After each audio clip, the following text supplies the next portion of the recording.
ঘুম থেকে উঠে পড়েছো? উঠে পড়েছো ঘুম থেকে?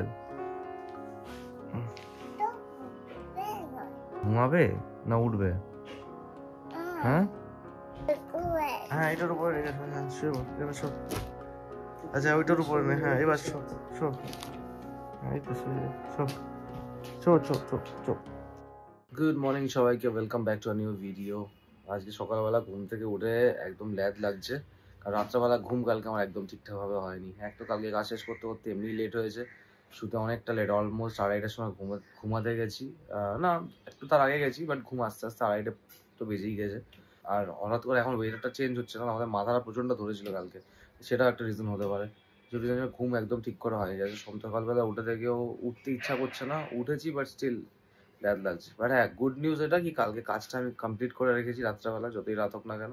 সো আজকে আমি একটুখানি ঝাড়া হাত পা যে কাজগুলো আমার আছে আমি একটু আরামসে ঠান্ডা মাথায় করতে পারবো। এই ছেলেটা ঘুম থেকে উঠে গেছে কেন? কি গ্র্যানি ঘুম থেকে উঠে গেছে? গ্র্যানি ঘুম থেকে উঠে গেলে সে কিছুতেই ঘুমাবে না। বসবি না এখানে? বসবি না? ভেতরে যাবে কেন? কি হয়েছে এখানে বসতে? কি হয়েছে? ঠান্ডা লাগছে? আচ্ছা দিক দিয়ে যাবে। আচ্ছা আচ্ছা আচ্ছা আচ্ছা। তখন আমি বসতে বললাম, তখন বসলো না, এখন আবার এসছে বসার জন্য, রাগ করে চলে যাচ্ছে। আচ্ছা আমি বসছি, চলো। এই আমি বসলাম, এবার বলো। ছেলে এত দুষ্টু, একটা খেলনাও বাইরে ফেলে দিয়েছে। কোথায় ফেলে দিয়েছে? এখান থেকে দেখতে পাচ্ছি, ওই যে ওইখানে ফেলে দিয়েছে। ওই যে খেলনাটাকে ফেলে দিয়েছে। নিয়ে আসি গিয়ে নিচ থেকে। হ্যাঁ চলো চলো, নিয়ে আসবি। চলো দাঁড়া, এখানে দাঁড়াও। ও তুই তোমার খালি পেয়ে আছিস? আচ্ছা দাঁড়া। খেলনাটা ফেলেছে আমার ব্যালকনি থেকে, মায়ের ব্যালকনি থেকে নয়। চল, ওই যে ওইদিকে খেলনা।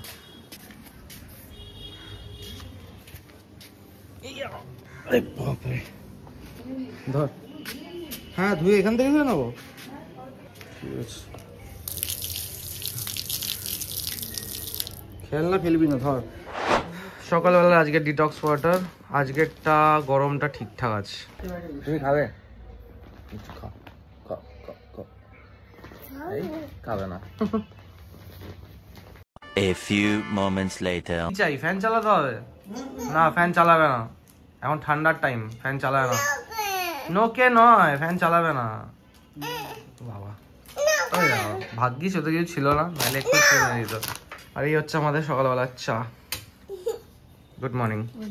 বেরোতে হবে একটু বাদে, এখন এক্সারসাইজটা একটুখানি করে নিই। এটা আমার ডেলির এখন রুটিন, সকালবেলা উঠে এক্সারসাইজ কমপ্লিট করি, তারপরেই বাকি সব কিছু রাখি। একটু এক্সারসাইজ করে তারপরে বেরোবো। 1 hour later. জাস্ট নিজের ওয়ার্কআউট শেষ করলাম, এবার একটুখানি চানে যাবো, চান টান করে তারপরে বেরোবো। সবকিছু খাওয়া দাওয়া চান সমস্ত কিছু ছেড়ে রেডি হতে হতে 12:30 বেজে গেল। সবার ফার্স্টে যেতে হবে কাউন্সিলর অফিসে। কেন কাঁদছো?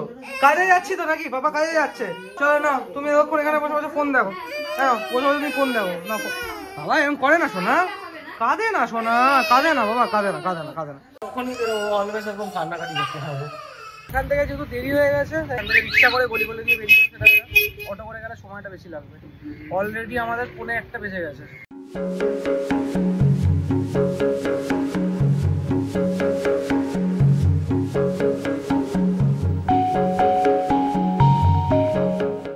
এখানে এলাম কাউন্সিলর অফিসে, বাট কাজটা আজকের আবার হলো না। কেন কি, যে ছবিটা আমরা তুলে দিয়েছিলাম ওই অ্যাড্রেস চেঞ্জের জন্য, ওখানে কমে ওই ছবিটা আধার কার্ডে গেছে, ওটা হোয়াইট ড্রেসে তুলতে হবে, হোয়াইট ব্যাকগ্রাউন্ডে। ওটা ছবিটার জন্য হলো না, আবার ছবিটা তুলিয়ে তারপর আবার আসতে হবে আমাকে। এখন যাবো গড়িয়াতে, গড়িয়াতে গিয়ে তারপর ওখান থেকে মেট্রো ধরবো। আমার অটো থেকে নামলাম, আর অটোতে নামিয়ে দিয়েছে 1 মাইল আগে। রোদ্রের মধ্যে বেশ খানিকটা হাঁটতে হবে, তার মধ্যে আমি আমার নিজের সানগ্লাস নিতে ভুলে গেছি। আর আমরা এখন পৌঁছলাম হচ্ছে গড়িয়া মেট্রোতে। এখানে পায়রাকে খাবার খেতে দেয়। আগের দিন ছিল এখানে পায়রা পুরো একদম ভর্তি ছিল।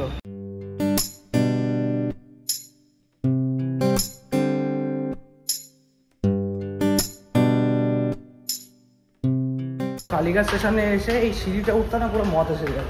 জাস্ট লুক এট ইট। এই যে সিঁড়িটা, মানে এখানে সবচেয়ে বেশি সিঁড়ি আই থিঙ্ক এখানেই আছে, শ্যামবাজার থেকেও বেশি এখানেই সিঁড়ি। আর এই সিঁড়ি দিয়ে হেঁটে হেঁটে ওঠাটা সত্যি খুব ডিফিকাল্ট লাগে ভাই।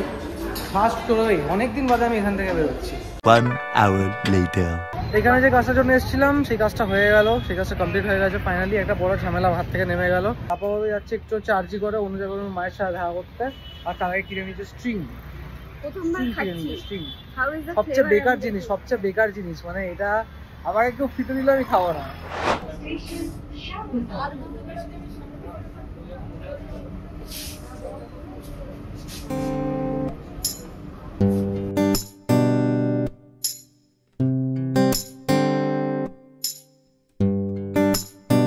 শ্যামবাজার।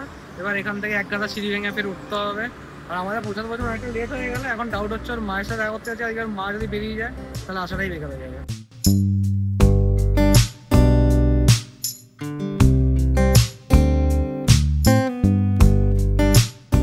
হাঁপিয়ে গেলে নাকি? এখনো সিঁড়ি বাকি আছে, কিন্তু এখনো বাকি আছে। এটা কি আর পাতালের সিঁড়ির স্বর্গের উঠেই যাচ্ছে, থামে আর না। মা বলছে আবার এদিকে পেয়ারা নেওয়ার জন্য দাঁড়িয়েছে একজন। নিয়ে নাও পেয়ারা, খেয়ে নাও। ভালো পেয়ারা, ভালো। আমরা এখন আরজি করে এসে পৌঁছেছি। মোটামুটি 3:30 বাজে আর অলরেডি আকাশ পুরো মেঘলা হয়ে এসছে, মানে আলো পড়ে গেছে। আমরা এখন বেরোচ্ছি আরজিগড় থেকে, বাড়ির দিকে যাব। বাট তার আগে অনু বলছে একটুখানি ঘুরে তারপর বাড়ি যাবে। আমরা দুজনে ডিসাইড করলাম, বললাম রবীন্দ্র সদন যাব। তখন ও বলছে অলরেডি এখন বাজে 4:30। মোমো খেয়ে ফিরতে ফিরতে অনেক দেরি হয়ে যাবে, মেট্রোতে অনেক ভিড় হয়ে যাবে। আর ডিসাইড করলাম এখন আমরা খাবো পাপড়ি চাট। যেহেতু ম্যাডামের ইচ্ছা যে পাপড়ি চাট খাওয়ার, তাই জন্য আমিও পাপড়ি চাটই খাবো। তো এখানে একটুখানি এগিয়ে গেলেই আছে ওই সেই কি যেন বলে পাপড়ি চাটের দোকানটা, ফেমাস পাপড়ি চাটের দোকান। আগে একটা ব্লগ বানিয়েছিলাম এইটা নিয়ে। এই সেই পাপড়ি চাটের দোকান, এখান থেকে পাপড়ি চাটটা বেস্ট। এখানে যতগুলো পাপড়ি চাট পাওয়া যায়। 50 রুপিস করে দাম একটা পাপড়ি চাটে, 10 টাকা করে বেড়ে গেছে আগের বছরের থেকে। আগে 40 টাকা করে খেয়েছিলাম।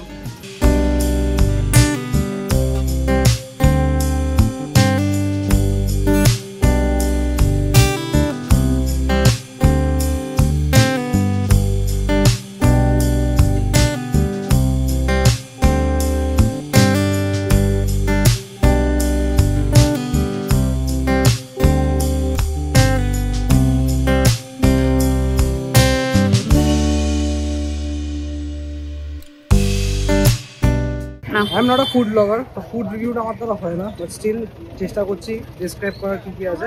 পাপড়ি আছে এখানে 1, 2, 3, 4, 5, 6, 7, 8টা পাপড়ি আছে। তার সাথে দিয়েছে হচ্ছে একটা আলু, আর তাছাড়া আরও কিছু কিছু জিনিস, এইগুলো লাইক মশলা, বেসিক্যালি এটা আলুর মশলা আছে। তার মধ্যে দিয়েছে হচ্ছে দই, চাট মশলা, বাদাম আর হচ্ছে এই ঝুড়ি ভাজা। এইগুলো দিয়ে টোটালটা দিয়ে এটা বানিয়েছি, যেটার দাম হচ্ছে 50 রুপিস। এবার খেয়ে দেখবো কিরকম খেতে। এখান থেকে আগেও খেয়েছি, এই খাওয়াটা সুপারই হয় স্টিল। এবারে সেমি খেতে, মানে এমনি না কোয়ালিটি পড়েছে বা আরো বেটার হয়েছে সেমনি না, ভালো খেতে। A few moments later. এখানে এটা সেকেন্ড প্লেট আমি খাচ্ছি। একটা প্লেট অলরেডি খাওয়া হয়ে গেছে, উনি আর আমি ভাগ করে, এটা একটা আবার ভাগ করে খাচ্ছি। আমরা ভাগ করে করে খাই, চাইলে 2টো প্লেট নিতেই পারি, কিন্তু আমরা ভাগ করে খাই, ঠিক কিনা? আমাদের খাওয়া দাওয়া ডান, এবার আমরা বাড়িতে ফিরবো ফাইনালি। এখন বেজে গেল হচ্ছে 4:45। দেখে মনে হচ্ছে 4:45 জাস্ট আকাশ অবস্থা থাকে। আমার কলকাতা মেট্রো, এটা হচ্ছে অ্যাপ, কলকাতার মেট্রোর অ্যাপ, ঠিক আছে? প্লে স্টোর, অ্যাপ স্টোর দুটোতেই পাওয়া যায় এটা? হ্যাঁ, প্লে স্টোর, অ্যাপ স্টোর দুটোতেই পাবে। যেভাবে লগ ইন করতে হয় সেভাবে লগ ইন করে, এটা হচ্ছে বুক আর টিকিট। বুক আর টিকিট, এটা হচ্ছে বুক কিউআর টিকিট, ঠিক আছে? মানে অনলাইন যেহেতু পে করতে হবে, কিউআর টিকিট। সোর্স স্টেশন ফার্স্টে দিতে হবে, তুমি কোথা থেকে উঠছো। আমরা উঠছি শ্যামবাজার থেকে, শ্যামবাজার দিলাম, হয়ে গেল। ডেস্টিনেশন স্টেশন দিয়ে দিলাম। এবার আমাকে এখানে 1 থেকে 2% কি 3% তার বেশি কিন্তু এখানে হয় না। এখানে 1 অলরেডি আছে, আমি এখানে আরেকটা 2জন দিলাম, বিকজ আমরা 2জন আছি। এখানে তোমাকে কিছু টাকা লেস করে, হয়তো 2 টাকা কি এরকম টাকা লেস করে। 38 টাকা দেখতে পাচ্ছ এখানে হয়েছে। এইবার আমাকে বুক টিকিটে গিয়ে পে করতে হবে। চলে আসলো গেটওয়ের মধ্যে থেকে জিপে সিলেক্ট করে, এবার জিপেতে যেটা দেখাবে জিপে থেকে করতে পারবে। পেমেন্ট হয়ে গেল, ডান। এবারে চলে এলো বুকিং স্ট্যাটাসে। এই যে মানে ফার্স্ট আঙ্গুলের যেই এটা রয়েছে, এখানে ক্লিক করবে, ডিসমিস করবে, বেরিয়ে আসলো এটা। এইটাকে তোমাদেরকে যে পার্সন যাচ্ছে তাকে ক্যামেরার মধ্যে মারতে হবে, এটা মেরে দেখিয়ে দেবে দুবার। বেসিক্যালি এক্সিট গেট যেটা আছে বা এন্ট্রি গেট যেটা আছে, গেটে দেখাতে হবে। আচ্ছা, হোপফুলি তোমাদের কিছু হেল্পে আসুক এই জিনিসটা। আমি জানি না তোমাদের মধ্যে অনেকেই হয়তো মেট্রোতে ডেলি যাতায়াত করো আর ডেলি লাইনে দাঁড়াতে হয়, যেটা আমার জন্য একটা খুবই পেনফুল জিনিস মনে হতো অলওয়েজ। এখন আমাদের বেশিরভাগ লোকই জানে না, কোভিডের টাইমে এই জিনিসটা ফার্স্ট শুরু হয়েছিল, যেহেতু কোভিডের টাইমে তখন সোশ্যাল ডিস্টেন্সিং এন্ড অল ছিল, বাট সেই অ্যাপ্লিকেশনটা কোভিডের পর আবার বন্ধ হয়ে গেছিলো 2021-এর পরে। তো তখন আবার আমাদেরকে নর্মাল ওই কিয়স্ক সিস্টেম করলো, কিয়স্কের মধ্যে অনলাইন পে করতে পারতাম আর টাকা দিয়ে পে করতে পারতাম। স্টিল ওইটাও প্রবলেমেটিক, কারণ ওখানেও লাইন পড়ে যেত ধীরে ধীরে। ফাইনালি এখন এমন একটা সিস্টেম এসে কি হ্যাঁ ভাই আমি কোনো লাইনে না দাঁড়িয়ে আমি জিনিসটাকে বুকিং যেটা আমার করার আছে সেটা আমি করতে পারবো, উইচ ইজ রিয়েলি হেল্পফুল। আশা করি তোমাদের সবার হেল্প হবে এটাতে। তোমরা দরকার হলে ভিডিওটাকে সেভ করে নাও, তোমরা নিজেদের কাছে রাখো, সেই ট্রাই করে দেখো। আমি এটাকে অ্যাজ এ ক্লিপ হিসেবে শর্ট ভিডিওতে শর্টসও আপলোড করে দেবো যাতে তোমাদের হেল্পে হয়। এক্স্যাক্টলি।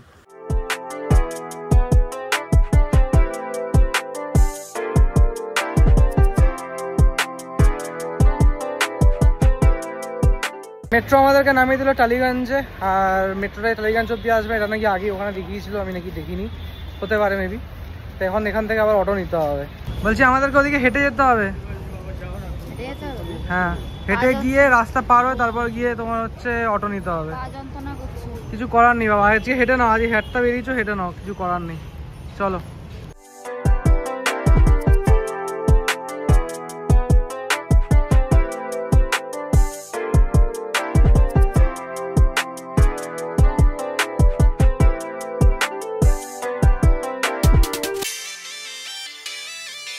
এটা হচ্ছে অটো স্ট্যান্ড। এবার দেখি এখান থেকে অটো পাই কিনা, এখান থেকে অটো পাওয়া আর একটা ঝামেলার কাজ। লাভতলা যাবেন?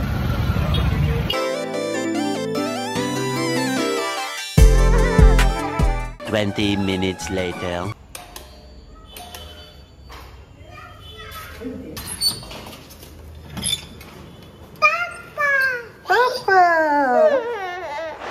তুমি কি করেছো দুপুরবেলা? হ্যাঁ, তুমি দুপুরবেলা কি করেছো? মুখটা তোলো, মুখটা তোলো, কি করেছো?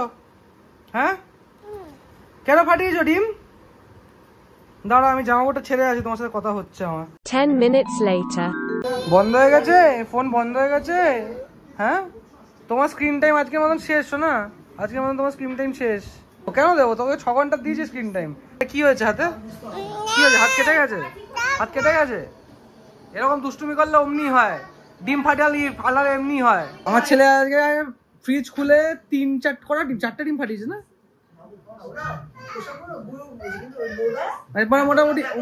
মোটামুটি 3-4টে ডিম ফাটিয়ে দিয়েছে আমার ছেলে। 3-4টে ডিম ফাটিয়ে দিয়েছে আমার ছেলে আজকে।